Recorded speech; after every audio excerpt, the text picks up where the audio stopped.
नमस्कार, मैं मनमोहन मिश्र एक बार फिर आप लोगों के बीच अपने विचारों, भावनाओं और देश की समस्याओं को लेकर आप जो समझते हैं और जो देश को बताना चाहते हैं या जानना चाहते हैं उस विषय पर बात करने के लिए आपके बीच हूं।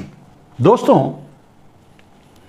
आज अगर देश की कोई समस्या है तो वो हमारे भाई श्री नरेंद्र दामोदर दास मोदी जी हैं। और ऐसा क्यों है और ऐसा पूरा देश अब क्यों मानने लगा है, क्यों सोचने लगा है? और आखिर एक बड़ी उम्मीद से इस देश ने नरेंद्र मोदी को चुना था। बड़ी उम्मीद लगाई थी, बड़े सपने दिखाए थे, वो बड़े झूठ बोले थे, बड़े जुमले छोड़े थे जिस पर लोगों ने भरोसा किया और मोदी को सत्ता दी। आज मोदी जी सत्ता में बने रहने के लिए एक से बढ़कर एक अपराध कर रहे हैं। लोग अब सोचने लगे हैं, समझने लगे हैं, विचार करने लगे हैं, और या यूं कह सकते हैं कि लोगों को अब अफसोस होने लगा है या तकलीफ होने लगी है, दर्द होने लगा है कि उन्होंने गलती कर दी नरेंद्र मोदी को चुन करके। अब अगर जिस समय मैं ये बात कह रहा हूं, इसके अभी 2-4 दिन पहले ही रिजल्ट आया है चुनाव का, जहां 3 राज्य नरेंद्र मोदी जीत गए हैं और वहां सरकार बनवाई है। किस तरह की, ये तो आपको पता है। खैर, उस बात पे नहीं जाते। सरकार चुनाव कैसे जीते हैं ये आपको भी पता है, और वहां का माहौल क्या था उनके विरोध में ये भी आपको पता है। तो चुनाव अगर जीते हैं तो निश्चय ही ईवीएम से जीते हैं।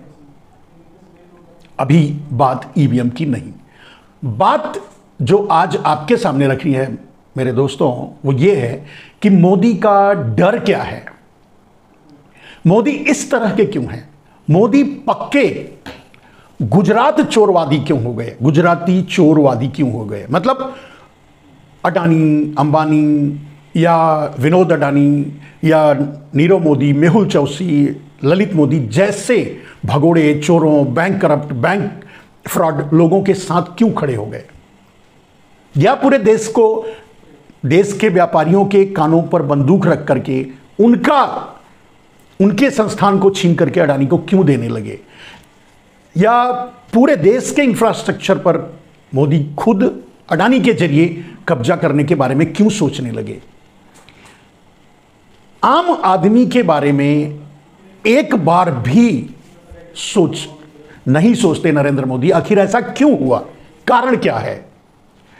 नरेंद्र मोदी आम आदमी की बात ही नहीं करते, देश की समस्याओं की बात नहीं करते, देश के युवाओं की बात नहीं करते, देश के गरीबों की बात नहीं करते, देश के मजदूरों की बात नहीं करते, देश के किसानों की बात नहीं करते। और अगर वो बात करना चाहें, अपनी समस्या लेकर सामने आए, तो उनको सुनने के लिए भी तैयार नहीं होते। आखिर नरेंद्र मोदी में इतना बड़ा बदलाव क्यों आया, कहां से, कैसे, आखिर क्या हुआ?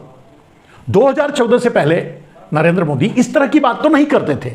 हालांकि वो थे ऐसे ही, लोग समझने में गलती कर गए, भूल कर गए। मैंने आपके सामने ये भी रखा था कि अगर गुजरात मॉडल को प्रस्तुत करके नरेंद्र मोदी ने चुनाव जीता और सरकार बनाई, और अगर पूरा देश गुजरात मॉडल हो जाए तो देश को मिलता क्या?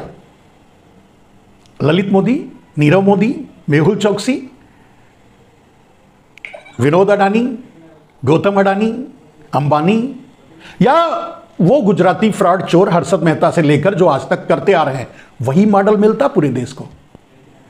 तो क्या ये मॉडल, अब 1-2 अडानी को बर्दाश्त करना, 1-2 अंबानी को बर्दाश्त करना, 1-2 मोदी और ललित मोदी, नीरव मोदी को बर्दाश्त करना, क्योंकि वो आपके पैसे लेकर भागे हैं, उतना ही मुश्किल हो रहा है अगर देश के हर प्रदेशों से ये निकलते और ऐसा ही गुजरात मॉडल पूरा देश होता तो क्या होता? पूरा देश ही खत्म हो गया होता, लूट गया होता, बिक गया होता, गुलाम हो गया होता।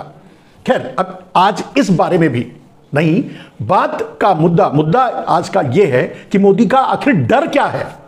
निश्चय ही ये गलतियां जो नरेंद्र मोदी कर रहे हैं, जैसे अभी आपने देखा संसद पर हमला हुआ, उस पर बात करने नहीं देना चाहते, बहस नहीं चाहते। आपको याद होगा पुलवामा जैसी घटना पर जब वो सबका मुंह बंद कर डाले, अपने राज्यपाल का ही मुंह बंद कर डाले, तो बात ये इस घटना पर वो क्या बोलेंगे, क्या बोलने देंगे। मणिपुर आज भी चल रहा है जिस पर बात करने के लिए तैयार नहीं है।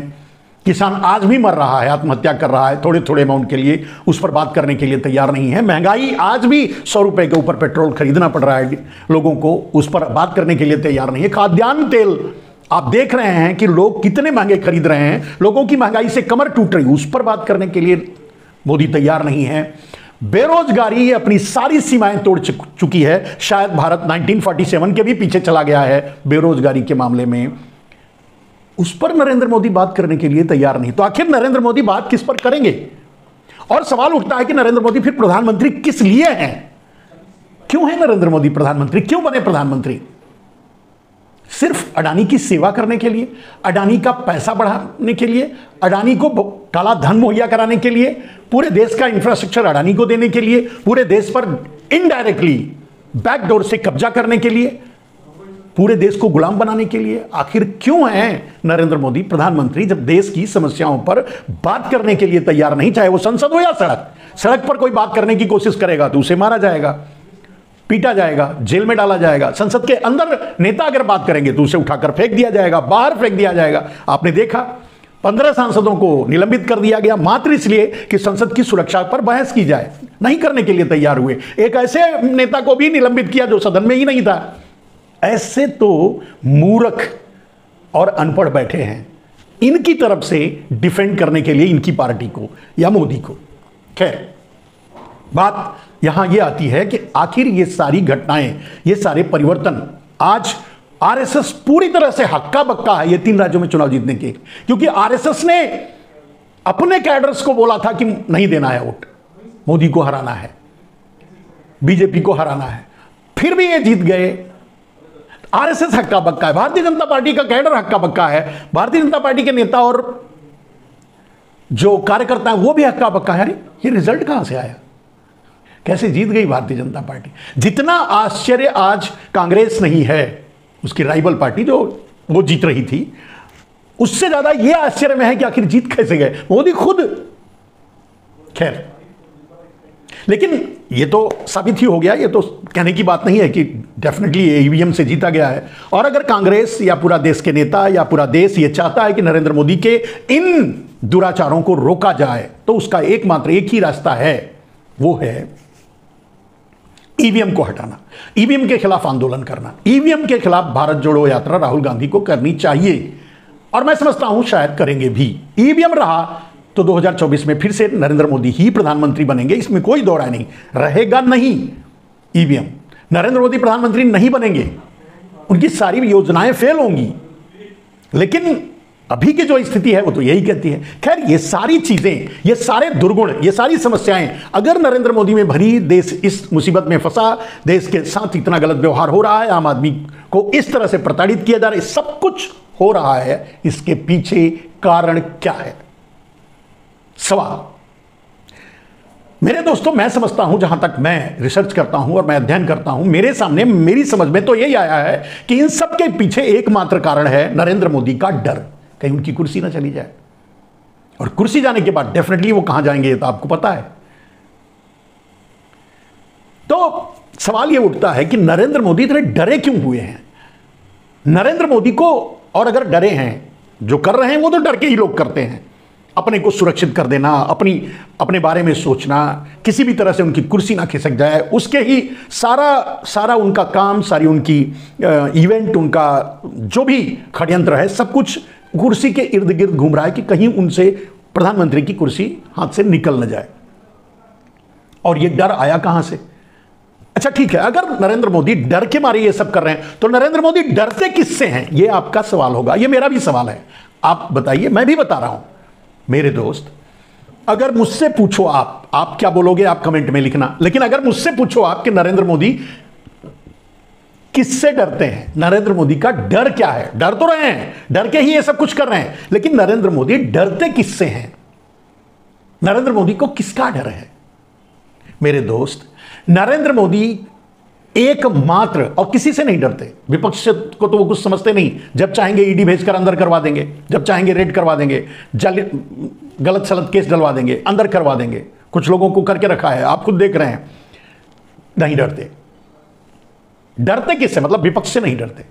दूसरे नेताओं से नहीं डरते, छोटी मोटी पार्टियों से नहीं डरते, आम जनता से तो बिल्कुल नहीं डरते, क्योंकि उनके वोट की जरूरत ही नहीं है। उनके पास तो ईवीएम है, पेगासस है, पेगासस से हैक करके ईवीएम के जरिए वो सरकार बना लेंगे, तो इसलिए भी नहीं डरते। उनको जरूरत ही नहीं आम आदमी की, तो आम आदमी से डरने की क्या जरूरत है? जो चाहो उनके साथ अत्याचार करो, वो कुछ कर भी नहीं पाएंगे। मध्य प्रदेश, छत्तीसगढ़ और राजस्थान की जनता ने मोदी के खिलाफ वोट दिया, लेकिन वोट गया बीजेपी में, जीत गई बीजेपी। वोट दिया कांग्रेस को, जीत गई बीजेपी। तो कहने का मतलब वोटर की भी जरूरत नहीं है उनको, आम आदमी की भी जरूरत नहीं है उनको। आम आदमी को अब 80 करोड़ लोगों को उन्होंने भीख का कटोरा हाथ में थमा दिया, क्या वो 80 करोड़ लोग इनको वोट किए करेंगे? खैर, ये तो सच है, जिनके घरों में बेरोजगार बैठे हैं बच्चे, उनके पढ़ लिख करके वो वोट करेंगे। या वो जो जिनके बच्चे, जिनका पूरा समय 5 किलो अनाज की भीख लेने में गुजर जाता है और वो कुछ नहीं कर पा रहे हैं, अपने बच्चों को पढ़ा लिखा नहीं पा रहे हैं, वो वोट करेंगे। या महामारी में जो गंदे से गंदे तरीके से मर गए और उनका अंतिम संस्कार तक सीधे नहीं हुआ, वो करेंगे। कौन करेगा वोट? जीएसटी से सताया हुआ, या नोट लॉन्चिंग से सताया हुआ, या कौन करेगा वोट? वो किसान करेंगे वोट, जिनके घरों के प्रमुख किसान आज भी कुछ पैसों के लिए आत्महत्या कर ले रहे हैं, वो करेंगे वोट। कौन करेगा वोट? ये सबसे बड़ी समस्या, मतलब वोट की उनको जरूरत ही नहीं है। तो फिर डरते किससे हैं नरेंद्र मोदी? नरेंद्र मोदी को किससे? मैंने कहा विपक्ष उनका कुछ बिगाड़ ही नहीं सकता, उल्टा जो चाहे बिगाड़ सकते हैं विपक्ष को, जब चाहे जेल भेज सकते हैं। आम आदमी से उनका कोई सरोकार ही नहीं है, क्योंकि उनके लिए ना काम कर रहे हैं ना उनसे वोट मांग रहे हैं। वो तो सिर्फ माहौल बनाने के लिए रैलियां करते हैं, माहौल बनाने के लिए, और वोट ईवीएम से ले लेते हैं। डरते किससे हैं नरेंद्र मोदी? मेरे दोस्त, अगर आप मुझसे पूछेंगे तो नरेंद्र मोदी को अगर दुनिया में किसी से डर लगता है तो अपने पीछे बैठे नेताओं से, ठीक अपने पीछे बैठे, अंतिम कतार में नहीं, मतलब दूसरी कतार के नेताओं से, और उन नेताओं से जो आम आदमी के लिए अच्छा काम थोड़ा बहुत कर रहे हैं, या करने की कोशिश कर रहे हैं, या कर ले रहे हैं। नरेंद्र मोदी को एक अच्छे नेता, जनप्रतिनिधि, जनप्रिय नेता, जनहित के बारे में काम करने वाले नेता, जनहित के बारे में फैसला लेने वाले नेताओं से नरेंद्र मोदी को डर लगता है। नाम आप खुद समझ सकते हैं। अभी 3-4 नेताओं को ठिकाने लगाए हैं। सिंधिया हो गए, उधर महारानी हो गई वसुंधरा जी, उधर रमन हो गए, शिवराज हो गए, अभी ठिकाने लगाया है। ठिकाने क्यों लगाया है? डरते हैं, यही डर है। अब ये लोग, सभी तो नहीं, लेकिन कुछ लोग कुछ अच्छे काम भी किए होंगे, आम आदमी में समाज के लिए अच्छा काम किए होंगे, उनका प्यार, उनका आशीर्वाद उनको हासिल होगा। यही बात इनको सताती है और इसी से डर लगता है। नरेंद्र मोदी को एक रबर स्टाम्प चाहिए, जो मुख्यमंत्री का स्टाम्प हो, मोदी के कहने पर उस प्रदेश के फैसलों पर स्टाम्प लगाए। फैसले तो वो राज्यपाल के जरिए लेते हैं, मतलब राज्यपाल के जरिए फैसले लागू करवाते हैं, या क्या फैसला है वहां पहुंचाते हैं। मुख्यमंत्री को तो सिर्फ स्टैंप की तरह साइन करना होता है। राज्यपाल पहले से ही केंद्र की कठपुतली होता है, मोदी की कठपुतली है, उसका कोई वजूद नहीं है, उसमें कोई हिम्मत नहीं है, प्रशासनिक सवाल उठाना है, बोलने की कोई हिम्मत नहीं है। तो अगर कोई नेता जनप्रतिनिधि नेता हो, जनप्रिय नेता हो, जनहित में काम करता हो, वो उससे इन्हें बहुत परेशानी है।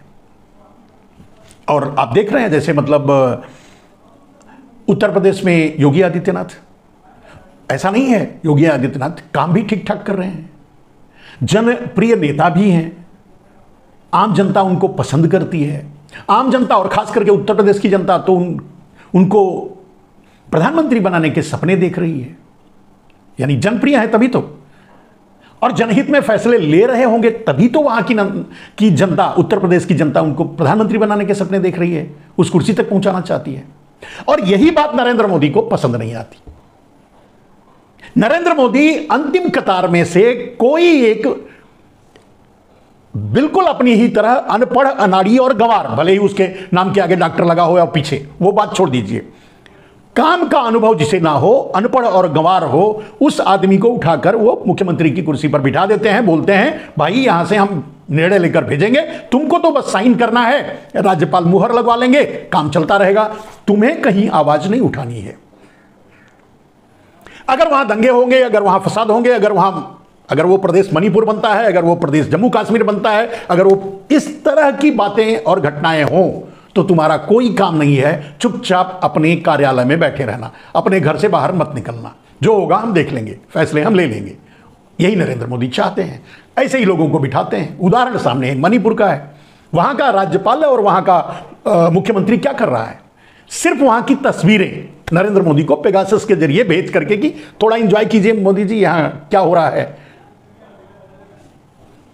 काम हो क्या रहा है वहां, और वहां की समस्या का समाधान आज तक क्यों नहीं हुआ। इसीलिए तो नरेंद्र मोदी को अगर किसी से डर लगता है तो वो जनप्रिय नेता से, वो जनहित में काम करने वाले नेताओं से, चाहे अच्छे या बुरे जो भी रहे हों। शिवराज सिंह चौहान पता नहीं कितने, बहुत से घोटालों का आरोप उन पर लगा होगा, लेकिन कुछ अच्छे काम भी किए होंगे। नहीं तो मोदी डरते क्यों, मोदी उनको किनारे लगाने के लिए पीछे क्यों पड़ जाते। वही हाल रमन का भी था, वही हाल वसुंधरा का भी है, कुछ तो किया होगा जिससे लोग उनके पीछे हैं, उनके साथ खड़े हैं। और यही नहीं चाहते जिसके साथ कोई ना हो, जो सिर्फ नरेंद्र मोदी के साथ डाबर की तरह पूंछ हिलाकर हिलाए, ऐसे ही नेता और कार्यकर्ता नहीं, ऐसे ही आदमी चाहिए, स्टैंप, रबर स्टैंप, जिसे वो मुख्यमंत्री बनाए, जिसे वो राज्यपाल बनाए, जिसे वो बड़े से बड़े पदों पर बिठाएं, जो सिर्फ उनके आदेश पर आंख बंद करके मुहर लगाए, साइन करे, काम करे। यही है नरेंद्र मोदी का डर। नरेंद्र मोदी अगर किसी से डरते हैं तो अपने ही नेताओं से डरते हैं, अपने ही दूसरी कतार में बैठे नेताओं से डरते हैं, अपने ही पार्टी के योगी आदित्यनाथ जैसे मुखर नेताओं से डरते हैं, जो बोलने से नहीं हिचकते। वसुंधरा और हमारे महाराज जी सिंधिया और हमारे रमन जी और शिवराज जी, ये तो बेचारे लतिया के आ गए, लतियाए गए और निकाले गए एक तरह से, और आकर के बैठ गए चुपचाप घर में अपने। क्या करेंगे, जो भी है भगवान का फैसला है। लेकिन डर था, इनका डर नरेंद्र मोदी को था, तभी तो इनको ठिकाने लगाए। अब अगर उनको रिटायर करना चाहते तो खुद पहले रिटायर होते, रिटायर की उम्र तो हो गई है बहुत पहले, वो आजीवन रिटायर नहीं होंगे, जब तक जिएंगे कुर्सी पर बैठना चाहते हैं। नरेंद्र मोदी की बात कर रहा हूं। लेकिन उन्हें योगी आदित्यनाथ जैसे मुखर और प्रखर नेताओं से डर लगता है। और भी नितिन गडकरी हैं, राजनाथ सिंह हैं। राजनाथ सिंह तो वो उनमें कोई बात नहीं है, उनसे डरते भी नहीं है, लेकिन फिर भी वो छोटा सा भी खतरा नरेंद्र मोदी बोल नहीं लेना चाहते। वो अब आगे नितिन गडकरी, राजनाथ सिंह, इधर देवेंद्र फडणवीस, इधर योगी आदित्यनाथ जैसे नेताओं को निपटाने की कोशिश करेंगे। और सबसे इस लिस्ट में सबसे पहला नाम योगी आदित्यनाथ का है, क्योंकि इन लोगों से, नितिन गडकरी, राजनाथ सिंह, इन सबसे ज्यादा अगर कोई लोकप्रिय, जनप्रिय, जनप्रतिनिधि या जननायक या जनहित में फैसले लेने वाला या योगी हैं। उनकी निगाह में, भले ही देश की निगाह में चाहे जैसे हो, भले ही कुछ आबादी उनको गलत मानती हो, वो है, लेकिन नरेंद्र मोदी का जो इन्वेस्टिगेशन है, नरेंद्र मोदी की जो टीम है जो इन्वेस्टिगेट करती है, यार इसका ग्राफ बढ़ रहा है, इसको काटना है, इसको निकालना है, इसको पर कतरने हैं, इसको हटाना है। सबसे प्रमुख अगर कोई नरेंद्र मोदी की हिट लिस्ट में आज है तो वो योगी आदित्यनाथ है। कहने का अर्थ यह है, मैं इस वीडियो में आपको बस यह बताना चाहता हूं कि नरेंद्र मोदी का डर क्या है। मोदी किससे डरते हैं? अपने ही नेताओं से, अपने ही जनप्रिय नेताओं से, अपने ही कुछ प्रखर प्रमुख नेताओं से। उनको अपने आप से, मतलब अपने आसपास से ही डर लगता है। वो बाहर के लोगों को तो निपट लेंगे। अब ईडी नितिन गडकरी, राजनाथ सिंह या योगी आदित्यनाथ के घर कैसे भेजेंगे? सीबीआई का इस्तेमाल उनके खिलाफ कैसे करेंगे? थोड़ी परेशानी होगी। करेंगे तो जरूर, जिस दिन लग जाएगा कि एक मुश्किल पैदा करेंगे तो उस दिन करेंगे तो जरूर। तो सबसे ज्यादा डर उन्हें इन लोगों से लगता है।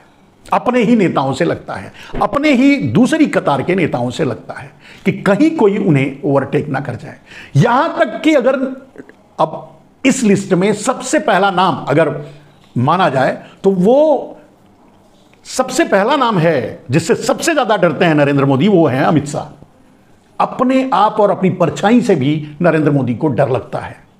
इतना अनसिक्योर्ड फील करते हैं नरेंद्र मोदी, क्योंकि इतने ही आप जानते हैं जो ज्ञान अज्ञानी होता है वो उसका यही आचरण होता है, वो अपनी परछाई से भी डरता है।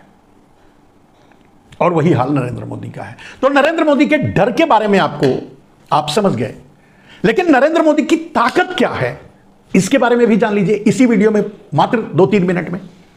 मेरे दोस्त, नरेंद्र मोदी की ताकत अगर मैं आपसे पूछूं तो आप कमेंट में डालिए, लेकिन अगर आप मुझसे जानना चाहते हैं, मुझसे पूछते हैं, तो मेरा जवाब यह है कि नरेंद्र मोदी की ताकत अडानी है, नरेंद्र मोदी की ताकत गुजराती माफिया है, चोर हैं, बैंक फ्रॉड हैं, ब्लैक मनी है। यह है नरेंद्र मोदी की ताकत, यानी पैसा नरेंद्र मोदी की ताकत है। और नरेंद्र मोदी की सबसे बड़ी ताकत अगर आप मुझसे पूछेंगे, ये सारी ताकतें तो इंस्ट्रूमेंट की तरह हैं जो इनकी ताकत को बढ़ाती हैं, लेकिन इनकी ताकत, असली ताकत क्या है? नरेंद्र मोदी की असली ताकत है भारतीय जनता पार्टी के नेताओं का कायर होना, या यूं कह सकते हैं कि भारतीय जनता पार्टी के नेताओं की कायरता नरेंद्र मोदी की सबसे बड़ी ताकत है। और उसका प्रमाण आपके सामने है। इन 3 नेताओं को, 4 नेताओं को मध्य प्रदेश, छत्तीसगढ़ और राजस्थान में कुचल कर रख दिया, इनका मार मर्दन कर दिया, इनका आप देख रहे हो क्या किया। और इससे पहले कर चुके हैं आडवाणी को, अटल बिहारी वाजपेयी को, मुरली मनोहर जोशी को, बहुत से लोगों को जो जनप्रिय थे, सबके साथ नरेंद्र मोदी ने यही किया है। लेकिन अफसोस ये कि जिनके साथ नरेंद्र मोदी ये करते हैं वो कायरों की तरह चुपचाप बैठ जाते हैं, बर्दाश्त कर लेते हैं, सह लेते हैं, मुंह छुपा लेते हैं। यही नरेंद्र मोदी की ताकत है। और जिस दिन इन दूसरी कतार में बैठे नेताओं में यह साहस आ जाएगा कि वो बोलने लगेंगे, सच का सामना करने लगेंगे, सच सुनने लगेंगे, सच कहने लगेंगे, नरेंद्र मोदी के खिलाफ खड़े हो जाएंगे, नरेंद्र मोदी कहीं नहीं दिखाई देंगे। नरेंद्र मोदी की ताकत भारतीय जनता पार्टी के कायर नेता है, जो जनहित में सच भी नहीं बोल पाते, जनता के दर्द को भी नहीं उठा पाते, जनता के साथ भी खड़े नहीं हो पाते। आपने देखा होगा किसानों को कुचल दिया गया, ये साथ नहीं दे पाए। आपने देखा होगा मजदूरों को रौंद दिया गया, ये साथ नहीं दे पाए। आपने देखा होगा जो 1 रैंक 1 पेंशन या ओल्ड पेंशन के लिए लड़ने वाले बुजुर्ग, उनका साथ नहीं दे पाए। आपने देखा होगा कि ये नेता किसानों का समर्थन भी नहीं कर पाए, भले ही वो 13 महीने बैठे रहे सड़क पे। आपने देखा होगा कि बेरोजगारी के मामले में ये नेता हिजड़ों जैसा व्यवहार कर रहे हैं, सिर्फ तालियां बजा रहे हैं, बोल नहीं पा रहे हैं। आपने देखा होगा महंगाई पर ये मुंह खोलने के लिए तैयार नहीं। ठीक है, मोदी अगर नहीं बोलते, लेकिन ये तो मुंह खोल सकते हैं। आपने देखा होगा कि इतना बड़ा फ्रॉड करने के बाद अडानी के खिलाफ कोई भारतीय जनता पार्टी का नेता सांस तक नहीं ले पा रहा है। ये उनकी कायरता का सबसे बड़ा प्रमाण है। और दुनिया में अडानी से बड़ा कोई फ्रॉड नहीं है। और उसके खिलाफ जब ये नहीं बोल पाते नेता, तो ये आपके लिए क्या बोल पाएंगे, आपके लिए क्या बोलेंगे? ऐसे कायर नेताओं से आप कोई उम्मीद लगाए हैं, कोई उम्मीद रखते हैं कि कल आपके लिए बोलेंगे, आपके लिए कुछ करेंगे, तो आप गलत हैं।